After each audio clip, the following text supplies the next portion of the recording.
গুরু ছেড়ে গৌরাঙ্গ বজে সেই পাপী নরকে মজে। একটা তত্ত্ব।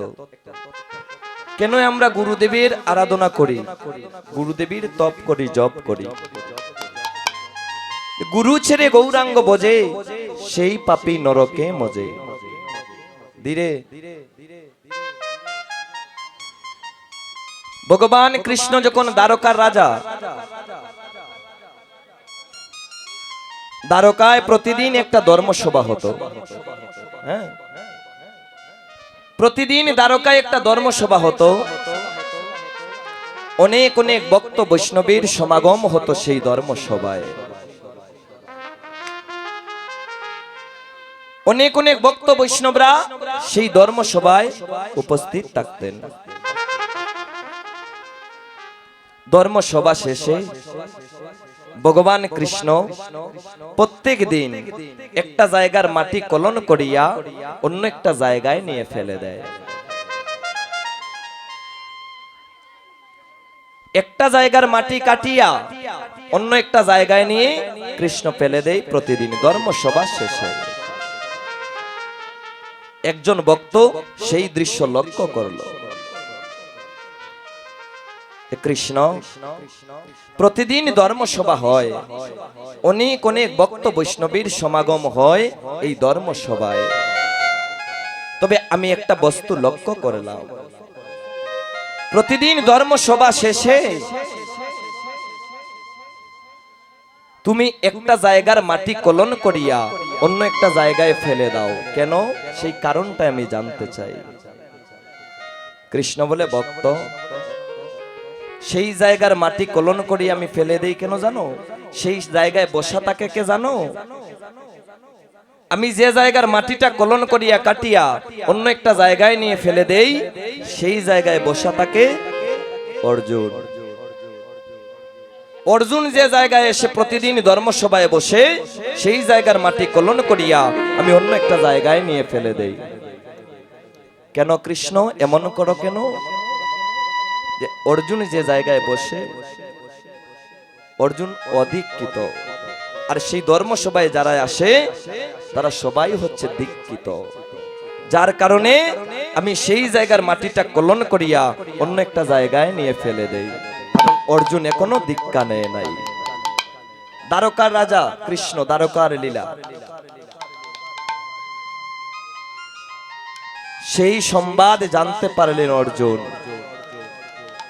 অর্জুন যখন জানলেন, পরদিন ধর্মসভা শেষে অর্জুন আর ধর্মসভা থেকে যাচ্ছে না। ধর্মসভা শেষে কৃষ্ণের কাছে থেকে যাচ্ছে না। কৃষ্ণ বলছে, অর্জুন তুমি যে যাচ্ছ না, আমি যাচ্ছি না কেন জানেন? সখা, আমি একটা বস্তু দেখতে চাই, নিজ চোখে দেখতে চাই। কোন বস্তুটা? যে আমি যে জায়গায় প্রত্যেক দিন বসা থাকি, সেই জায়গার মাটি কলন করিয়া তুমি অন্য একটা জায়গায় ফেলে দাও, কারণটা কি? বলে, অর্জুন, তুমি যেহেতু সেই বস্তুটা জেনেই গিয়েছো, তাহলে শোনো, প্রতিদিন ধর্মসভায় যারা আসে,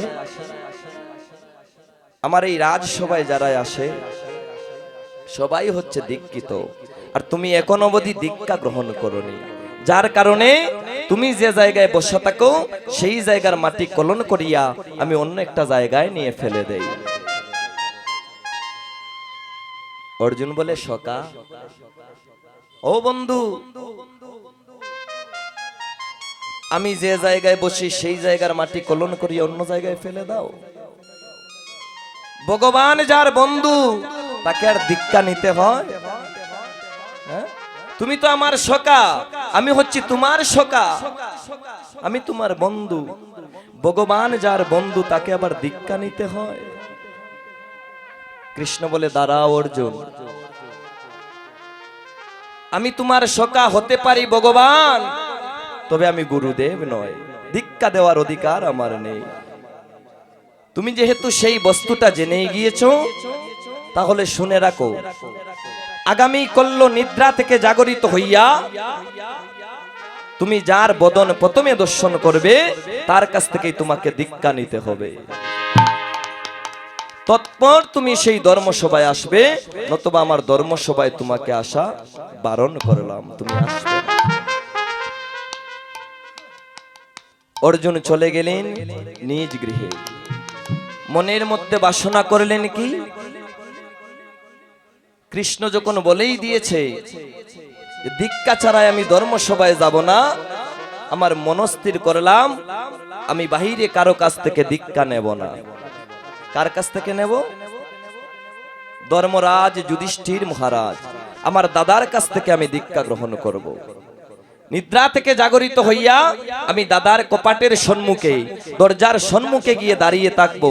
আর দাদা যখন নিদ্রা ভঙ্গ হবে, কপাটটা খুলবে, দাদার বদন আমি প্রথমে দর্শন করব, তৎপর দাদাকে বলবো, দাদা আমাকে তুমি দীক্ষা দিয়ে দাও। আমি দাদার কাছ থেকে দীক্ষা গ্রহণ করব।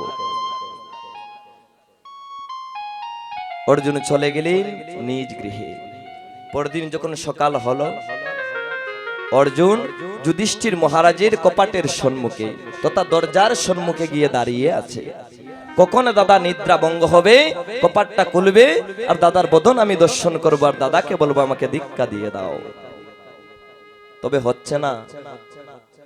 প্রতিদিন যে সময় যুধিষ্ঠির মহারাজের নিদ্রা ভঙ্গ হয়, আজ আর নিদ্রা ভঙ্গ হচ্ছে না।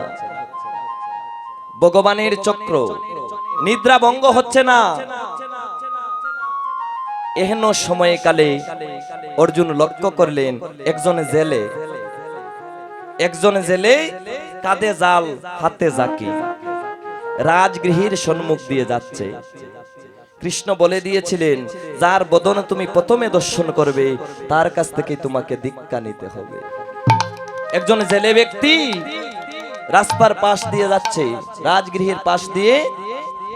অর্জুন লক্ষ্য করলেন সেই জেলেকে। ও জেলে দাঁড়াও। জেলে ব্যক্তি তো তর তর করে কাঁপছে, না জানি আমি কোন অপরাধ করে ফেলেছি। প্রভু আমাকে ডাকছে? হ্যাঁ তোমাকেই ডাকছি, দাঁড়াও, তুমি এদিকে আসো। সেই জেলে ব্যক্তি বলে, প্রভু গো, আমি হয়তো না জেনে কোনো ভুল করে ফেলেছি, আমাকে ক্ষমা করে দিন। আর এমন হবে না, আপনার রাজগৃহের সম্মুখ দিয়ে আমি আর যাব না। বলে এইদিকে আসো, দাঁড়াও, তুমি কোনো অপরাধ করোনি, তুমি আমার কাছে আসো। সেই জেলে ব্যক্তি অর্জুনের নিকটে আসলে। অর্জুন বলে, ও জেলে, তুমি আমাকে দীক্ষা দাও, তুমি আমাকে দীক্ষা দাও। জেলে ব্যক্তি তো তর তর করে কাঁদছে, বলে, প্রভু আমি আপনাকে দীক্ষা দেব? এ আবার কেমন কথা? দেখতেই পাচ্ছেন কাঁধে জাল হাতে জাকি, মাছ ধরি, মাছ বিক্রি করি, কেমন করে আমি আপনাকে দীক্ষা দিতে পারি? বলে, শোনো, কথা না বাড়িয়ে তুমি আমাকে দীক্ষা দিয়ে দাও। আমি কথায় আবদ্ধ হয়েছি, নিদ্রা থেকে জাগরিত হইয়া যার বদন প্রথমে দর্শন করব তার কাছ থেকে আমি দীক্ষা গ্রহণ করব। তুমি আমাকে দীক্ষা দিয়ে দাও। সেই জেলে ব্যক্তি নয়নের জল ছেড়ে দিয়ে বলে, প্রভু গো, আমার দীক্ষা নেই, শিক্ষা নেই, আমি মূর্খ। দীক্ষা কাকে বলে, শিক্ষা কাকে বলে আমি জানি না, কেমন করে আমি আপনাকে দীক্ষা দেই বলুন? বলে, তুমি যা জানো তা আমার কর্ণকুহরে প্রবেশ করিয়ে দাও।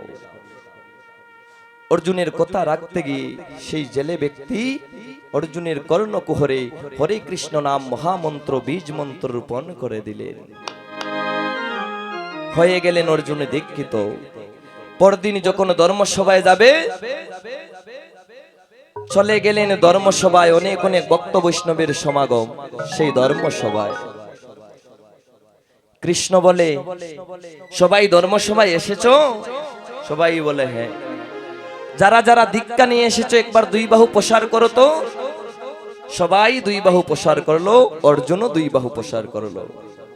কৃষ্ণ বলে, অর্জুন তুমিও দীক্ষা নিয়েছো? বলে, হ্যাঁ আমিও দীক্ষা নিয়েছি। ঠিক আছে, আগামী করলো ধর্মসভায় যারা যারা ধর্মসভায় আসবে সবাই সবাকার গুরুদেবকে সঙ্গে নিয়ে আসতে হবে। সবার গুরুদেবকে সঙ্গে নিয়ে আসতে হবে। ভগবান পরীক্ষা নিচ্ছে বাবা। অর্জুন পড়ে গেলেন সংকটে। ধর্মসভা শেষে চলে গেলেন নিজ গৃহে।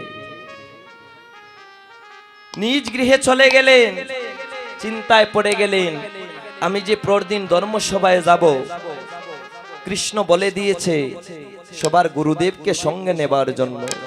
তবে আমি যার কাছ থেকে দীক্ষা নিয়েছি সে তো জেলে ব্যক্তি, মাছ ধরে মাছ বিক্রি করে দীক্ষা শিক্ষা কিছুই বুঝে না। আমি জোরপূর্বক তার কাছ থেকে দীক্ষা গ্রহণ করেছি, তাকে নিয়ে আমি কেমন করে সেই ধর্মসভায় যাই? অর্জুন গুরুদেবকে খোঁজ করলেন না, চলে গেলেন ধর্মসভায়। শুরু হয়ে গেল ধর্মসভা। কৃষ্ণ বলে, কালকে কি বলে দিয়েছিলাম যে যার যার গুরুদেবকে সঙ্গে আনার জন্য। যারা যারা গুরুদেবকে সঙ্গে নিয়ে এসেছেন একবার দুই বাহু প্রসার করুন। সবাই দুই বাহু প্রসার করলো, তবে অর্জুন করলো না। কৃষ্ণ বলে, অর্জুন এখনো আমার সাথে মিথ্যা বললে? তুমি না কাল বললে যে তুমি দীক্ষা গ্রহণ করেছো? যদি তুমি দীক্ষিত হয়েই থাকো, তোমার গুরুদেব কোথায়? বলে, সকা আমি দীক্ষা নিয়েছি ঠিক, তবে আমি আমার গুরুদেবকে নিয়ে আসতে পারিনি। কেন জানেন? এখানে যারা এসেছেন, যার যার গুরুদেবকে নিয়ে এসেছেন, সবার গুরুদেব হচ্ছেন শিক্ষিত, জ্ঞানী, গুণী, পণ্ডিত।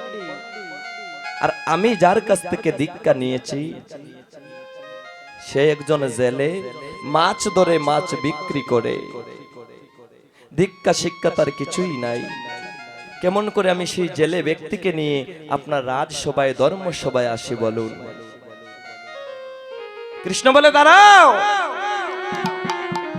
তুমি গুরুকে অবজ্ঞা করেছো, তুমি নরকগামী হতে হবে। নরকেও তোমার ঠাঁই নাই, যাও চলে যাও, তুমি আর আমার ধর্মসভায় আসবে না। তুমি গুরু অবজ্ঞা করেছো। অর্জুন করো জুড়ে বলে, সকা আমি হচ্ছে তোমার সকা, তুমি আমার সকা। বলেছ নিদ্রা থেকে জাগরিত হইয়া যার বদন প্রথমে দর্শন করব, তার কাছ থেকে দীক্ষা নেব, নিয়েছি। তবে তাকে নিয়ে যে আসতে হবে এমন কোনো কথা নয়। আমি তো বললাম সে জেলে। কৃষ্ণ বলে, দাঁড়াও, একবার বলেছ, দুইবার বলেছ, আর যদি বলো কি হবে আমি নিজেও জানি না। তুমি চলে যাও আমার ধর্মসভা থেকে, তুমি আর আমার ধর্মসভায় আসবে না। তুমি গুরু অবজ্ঞা করেছো, তুমি নরকগামী হবে, নরকেও তোমার দায়ী হবে না। বলে, অশোকা আমাকে অভিশাপ করে দিলে আমি নরকগামী হব? ভগবানের কথা কবু বেতা যায় বাবা। ভগবানের মুখ নিঃসৃত বাণী। ভগবান বলে দিয়েছে তুমি নরকগামী হবে, নরকেও তোমার ঠাঁই হবে না, তুমি চলে যাও। অর্জুন করো জুড়ে বলে, সকা সেই নরক থেকে আমি কেমন করে মুক্তি পাবো, আমাকে সেই উপায়টা বলে দাও। আমি নরক থেকে কেমন করে মুক্তি পাবো সেই উপায়টা তুমি আমাকে বলে দাও, কারণ তুমি আমাকে অভিশপ্ত করে দিয়েছো আমি নরকগামী হব। বলে, আমি জানি না তুমি নরক থেকে কেমন করে মুক্তি লাভ করবে। তুমি চলে যাও তোমার গুরুদেবের কাছে, যার কাছ থেকে দীক্ষা নিয়েছো তুমি তার কাছে চলে যাও। অর্জুন অশ্রুসিক্ত নয়নে চলে গেলেন সেই জেলে ব্যক্তির কাছে, যার কাছ থেকে দীক্ষা নিলেন। গুরুদেব, আমি একটা ভুল করে ফেলেছি। ভগবান কৃষ্ণ বলে দিয়েছিল ধর্মসভায় যার যার গুরুদেবকে নেবার জন্য। তবে আমার ভুলটা কি জানেন গুরুদেব? আমি আপনাকে বলিনি যে ধর্মসভায় যাবার জন্য। কারণ কি জানেন? আপনি মাছ বেচেন, মাছ ধরেন, মাছ বিক্রি করেন, যার কারণে আমি আপনাকে সেই ধর্মসভায় নিয়ে যাইনি। আর এই কারণে ভগবান কৃষ্ণ আমাকে একটা অভিশাপ করে দিল যে আমি নরকগামী হবে, নরকেও আমার ঠাঁই হবে না। সেই নরক থেকে আমি কেমন করে মুক্তি লাভ করব সেই উপায়টা আপনি আমাকে বলে দেন। সেই উপায়টা আপনি আমাকে বলে দেন। গুরুদেব নয়নের জল ছেড়ে দিয়ে বলে, অর্জুন, আমি তোমাকে পূর্বেই বলেছি আমার শিক্ষা নেই, দীক্ষা নেই, কিছুই নেই। আমি অজ্ঞ, মাছ ধরি, মাছ বিক্রি করি। দীক্ষা কাকে বলে জানি না, শিক্ষা কাকে বলে জানি না। কৃষ্ণ যেহেতু তোমাকে অভিশাপ করে দিয়েছে, আমার একটা কথা তুমি ভালো করে লক্ষ্য করো। আগামী কল্য ধর্মসভায় তুমি যখন যাবে, ধর্মসভা শেষে তুমি কৃষ্ণের নিকটে যাবে। বলে গিয়ে কি করব? কৃষ্ণকে বলবে যে ভাই কৃষ্ণ, কৃষ্ণ তো তোমার সখা। তুমি গিয়ে বলবে যে কৃষ্ণ, তুমি অভিশাপ করে দিয়েছো, আমার তাতে কোনো দুঃখ নাই। তবে আমি একটা বস্তু জানতে চাই। কোন বস্তুটা? যে তুমি আমাকে অভিশাপ করে দিয়েছো, আমার নরকেও তাই হবে না, আমি নরকগামী হব। কৃষ্ণ, নরক দেখতে কেমন? সেই নরকের চিত্রটা তুমি একটা বার মৃত্যুঞ্জার মধ্যে, মাটির মধ্যে অঙ্কন করে দেখাও। আমি সেই নরকের চিত্রটা একটা বার দেখতে চাই। হরি বল, হরি বল। কৃষ্ণ বলবে, নরকের চিত্র দিয়ে কি হবে? তুমি বলবে কি জানো? যে আমি জেনে শুনে নরকে যেতে চাই। তুমি আমাকে অভিশাপ করে দিয়েছো, আমার দুঃখ নেই, তবে আমি নরকের চিত্রটা দেখতে চাই। বলে কৃষ্ণ যখন নরকের চিত্রটা অঙ্কন করে দেবে, তুমি কৃষ্ণকে বলবে যে কৃষ্ণ, এইটা কি নরক? কৃষ্ণ যখন বলবে হ্যাঁ এইটাই নরক, কৃষ্ণকে 3 বার বলবে যে নরক কি দেখতে এমন? কৃষ্ণ বলবে হ্যাঁ নরক দেখতে হেমন, এইটাই নরক। আর সেই চিত্র অঙ্কন করা নরকের মধ্যে তুমি একটা গড়াগড়ি দিয়ে দেবে। তুমি যখন গড়াগড়ি দিয়ে দেবে, তোমার নরক দর্শন হয়ে যাবে। কারণ ভগবান নিজ মুখে বলবে এইটাই নরক, আর এইটাই নরক হবে। সেই চিত্র অঙ্কন করা নরকের মধ্যে তুমি একটা গড়াগড়ি দিয়ে দিও। পরদিন ধর্মসভায় চলে গেলেন অর্জুন। ধর্মসভা শেষে কৃষ্ণের কাছে করজোড়ে গিয়ে বলে, সখা। কৃষ্ণ বলে, তোমাকে না বারণ করেছি তুমি আমার ধর্মসভায় আসবে না? বলে, সখা, আমি ধর্মসভায় আসিনি, একটা জানার অনুরাগ। অনুরাগটা কি? তুমি তো আমাকে অভিশাপ করেছো, আমি নরকগামী হব, নরকেও আমার তাই হবে না। তবে আমি একটা বস্তু জানতে চাই। কোন বস্তু? যে নরকটা দেখতে কেমন? সেই নরকের চিত্রটা যদি একটা বার তুমি মৃত্যুঞ্জার মধ্যে অঙ্কন করে আমাকে দেখাতে। তুমি তো আমার সখা, আমি তোমার সখা, আমি জেনে শুনে সেই নরকে যেতে চাই। অর্জুনের কথা শুনিয়া কৃষ্ণ ধৈর্য হারা হয়ে গেলে ভগবান কৃষ্ণ নরকের একটা চিত্র সেই মৃত্যুঞ্জার মধ্যে অঙ্কন করতে লাগলেন। অঙ্কন যখন করলেন, অর্জুন বলে, সখা, তোমার নরকের চিত্র আকাশে? যে হ্যাঁ। এইটা কি নরক? কৃষ্ণ বলে, হ্যাঁ এইটাই নরক। নরক কি দেখতে এমন? বলে, হ্যাঁ নরক দেখতে এমন, এইটাই নরক। কৃষ্ণ যখন বলে এইটাই নরক, অর্জুন সেই চিত্র অঙ্কন করা নরকের মধ্যে দিয়ে দিল একটা গড়াগড়ি। ভগবান কৃষ্ণ 2 বাহু মস্তকে তুলে বলে, অর্জুন রে, এ তুই কি করলে? ওই অর্জুন, করলেটা কি? বলে, সখা, তুমি না বলেছো এইটাই নরক? তোমার বদনে বলেছো এইটাই নরক, আর আমি সেই নরকের মধ্যে একটা গড়াগড়ি দিয়ে দিলাম, আমার বুদয় নরক দর্শন হয়ে গেল। কৃষ্ণ বলে, অর্জুন, তোমাকে সেইটা শিখিয়ে দিয়েছে কে? যে সখা, আমি যার কাছ থেকে দীক্ষা নিয়েছিলাম সেই দয়াল গুরুদেব আমাকে সেই বস্তুগুলো বলে দিয়েছে। তার কথা মতো আমি তোমার কাছে এসে বলেছি, বলে দিয়েছে আমাকে তুমি যখন বলবে এইটাই নরক, সেই নরকের মধ্যে একটা ঘোরাঘুরি দেবার জন্য আমার নরক দর্শন হয়ে যাবে। কৃষ্ণ বলে, অর্জুন তুমি আর বিলম্ব করো না, চলে যাও তোমার গুরুদেবের কাছে। তুমি যাকে জেলে বলছো, সে কি জেলে? সে যদি জেলে হতো, মাছ ধরতো, মাছ বিক্রি করত, তোমাকে নরক থেকে কেমন করে মুক্তি লাভ করায়? তোমাকে নরক থেকে কেমন করে মুক্তি লাভ করায়? তুমি চলে যাও তোমার গুরুদেবের কাছে, ক্ষমা চেয়ে নাও। অর্জুন চলে গেলেন গুরুদেবের কাছে। প্রভু, দয়াল গুরুদেব, না জেনে অপরাধ করে ফেলেছি, আমাকে তুমি ক্ষমা করে দাও, আর এমন হবে না। আমি না জেনে অন্যায় করে ফেলেছি, ভরসা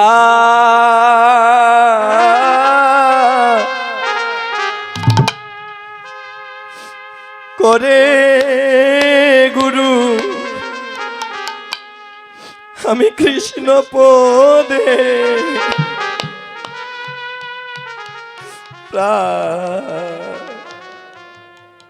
প্রাণ সপেছি,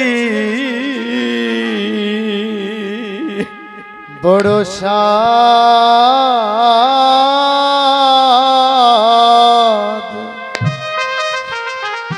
করে গুরু কৃষ্ণ পদে প্রাণ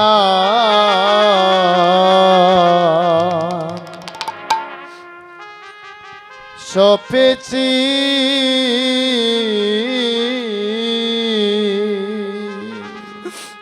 ভরসা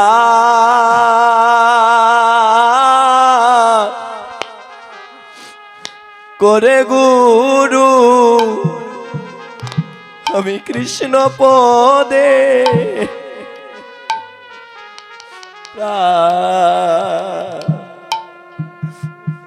সপেছি। বড় সাধ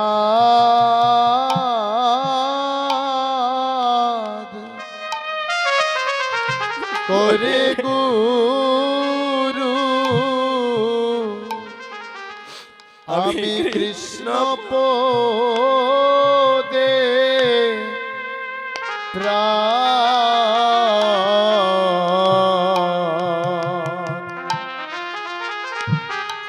সপেছি।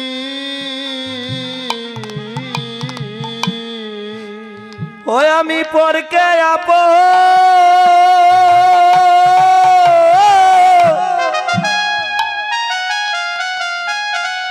ওরে করব বলে আপনকে করেছি। হয় আমি পরকে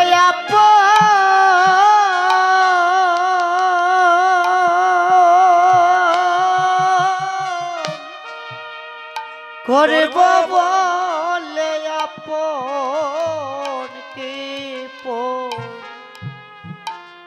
করেছি। ওই আমি পরকে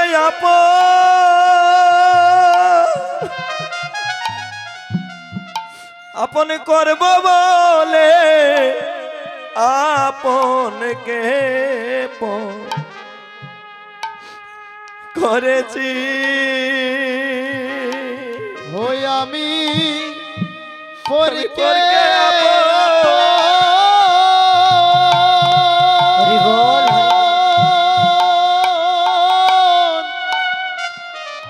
করব বলে আপনকে পর করেছি।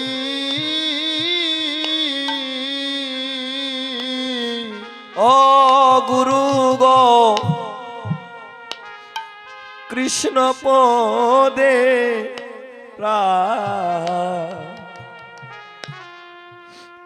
সপেছি। ও বড় সাধ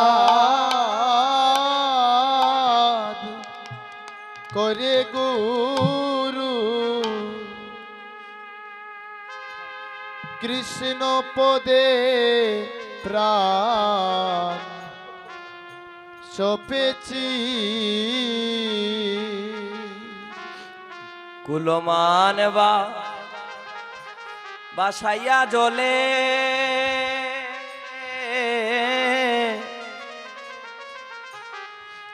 আমি কলঙ্কের হার লইলা গলে গো ও দয়াল রে কুলমা বাসাইয়া জলে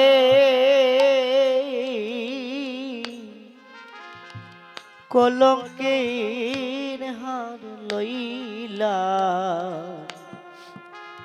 গলে গো দয়া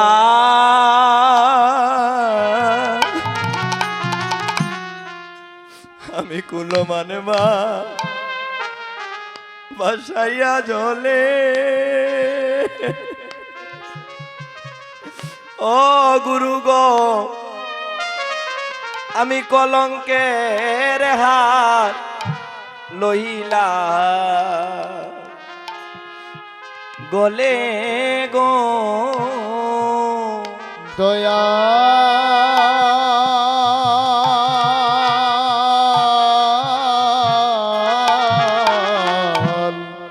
হলো মানবা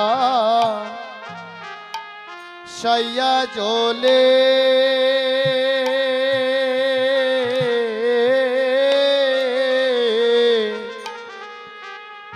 কলঙ্কের হার লইলাম গলে গো ও আমায় বললে বলো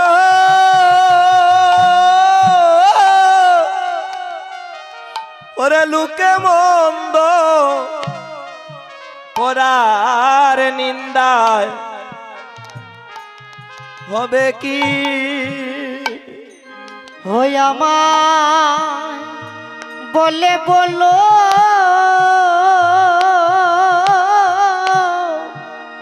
লুকে মন্দ পড়ার কোতা বাইবা কি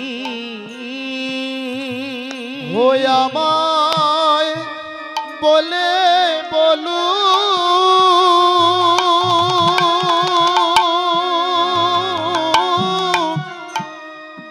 লুকে মন্দ পোরার কোথায় ভেবে কি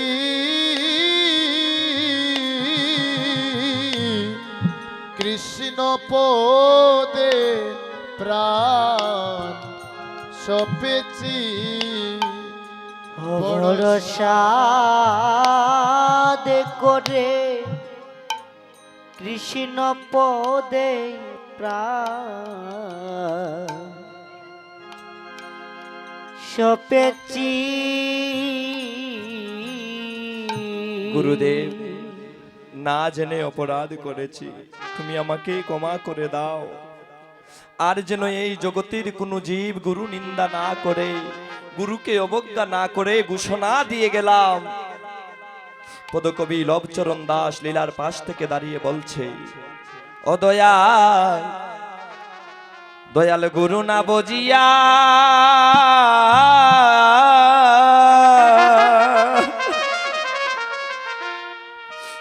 এই সংসারে কি লাভ লাভ বাঁচিয়া দয়া দয়াল গুরু নব জিয়া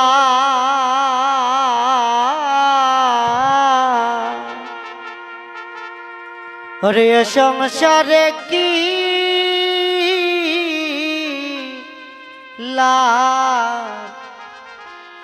বাঁচিয়া ওরে অতি সাদের মানব জন হরি হরি আমার বেতায় গেল গইয়ার কি লাভ বাছিয়া ওরে অতিশা দেহের মানব জন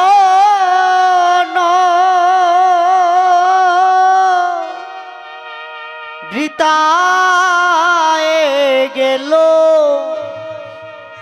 গয়ার কি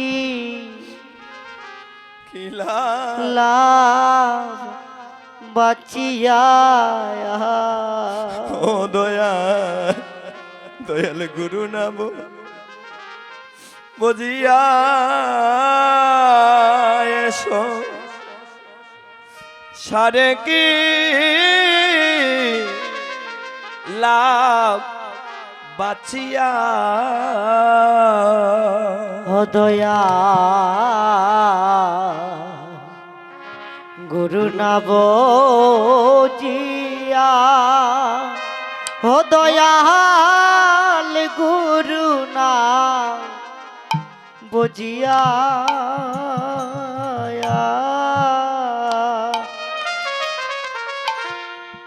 ওরে এ সংসারে কি লাভ বাঁচিয়া নীতি নীতি জীবন মরণ রে বন্ধু ভূমিতে পড়িয়া ও বন্ধু রে নীতি নীতি নীতি জীবন মরণ রে বন্ধু ভূমিতে পড়িয়া ওরে একদিন তোমার যাইতে হবে এই ববচা রিয়া রেখি লাভ বাঁচিয়া বলি একদিন তোমায় যাইতে হবে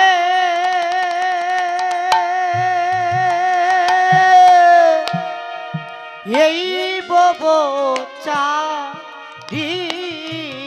রে কি লাভ বাঁচিয়া ও দয়া গুরু নাব জিয়া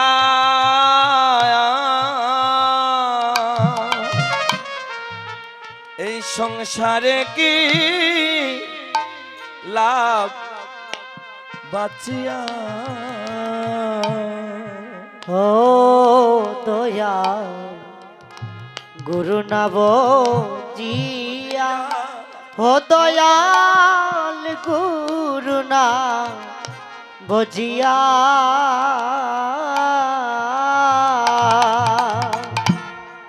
ওরে এ সংসারে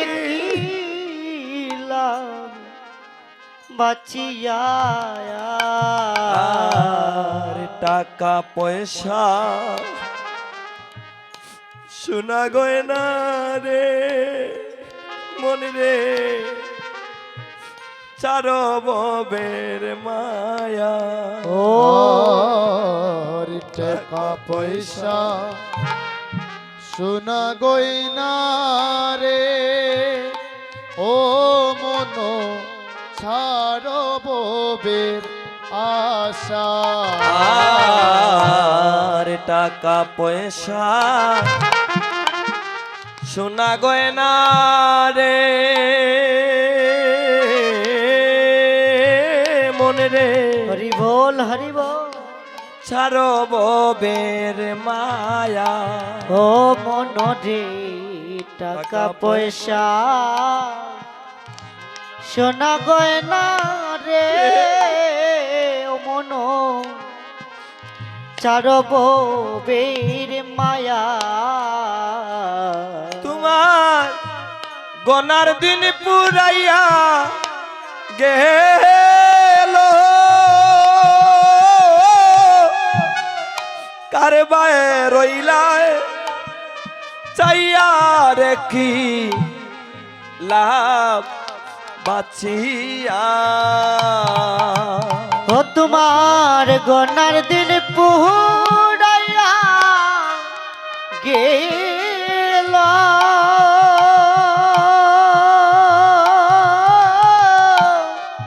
কার মায়ে রইলায় চাইয়া রে কি লাভ বাঁচিয়া। ও তোমার গনার দিন পুরাইয়া গেল কারবায় রইলায় চাইয়া রে কি লাভ বাঁচিয়া।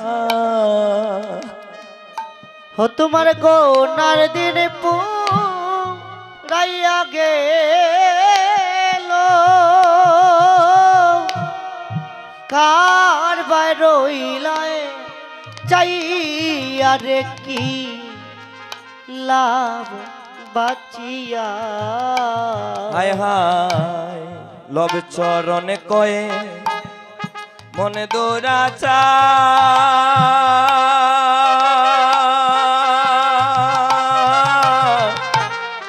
রইলায় রে বুলিয়া। হায় রে লব চরণ কো মন্দুরা চান তুমি কারবাই রইলাই রইলাই রে ভুলিয়া আরে লব চরণ কয়ে মনে দৌড়াচা রে তুমি রইলায় রে বুলিয়া।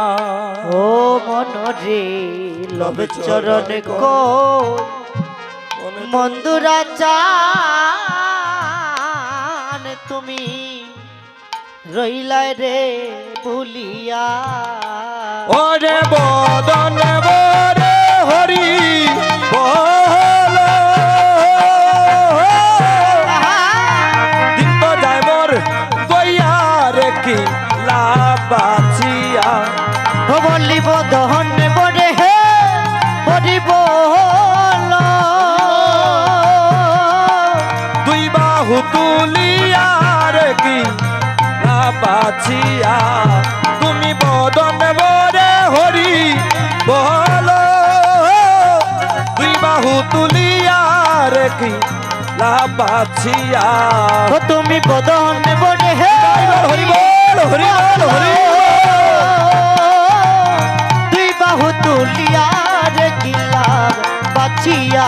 তুমি বদন বরে হরি বল দুই বাহু তুলিয়া রে কি লাভ বাঁচিয়া। ও তুমি বদন বরে হে হরি বল দুই বাহু তুলিয়া রে গিলা বাঁচিয়া। দয়াল গুরু না বহজিয়া ও দয়াল গুরু না বহজিয়া সারে কি লাভ বাঁচিয়া। ও দয়াল গুরু না বহজিয়া ও দয়াল গুরু না বজিয়া এ সংসারে কি লাভ বাঁচিয়া। সুধীজন, আমাকে যে লীলা কীর্তন পরিবেশন করার দায়িত্ব দেওয়া হয়েছে,